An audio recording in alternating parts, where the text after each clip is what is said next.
வீடு குடி போன அன்னைக்கு நைட் வந்துட்டு நம்ம இந்த புது வீட்ல தான் தூங்கணும்னு சொல்லுவாங்க.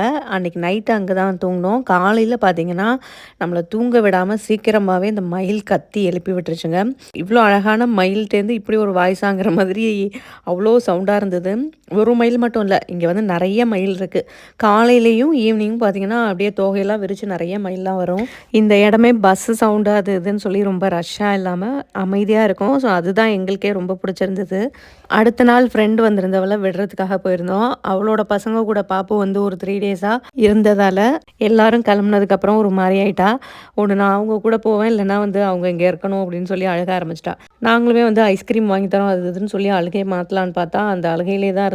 ஸோ அதுக்கப்புறம் நேரா வந்து ஐஸ்கிரீம் கடைக்கே கூட்டிட்டு வந்தாச்சு. அப்புறம் எங்க போணுச்சுன்னே தெரியலங்க அந்த அழுகைலாம். இந்த ஃபங்ஷன் டைம்ல தான் வந்து எல்லாரும் சேர்ந்து இருக்கிறது பயங்கர ஜாலியா இருக்கும். அதுக்கப்புறம் எல்லாரும் போனதுக்கப்புறம் நமக்கே பார்த்தீங்கன்னா ஒரு மாரி ஆயிடும்.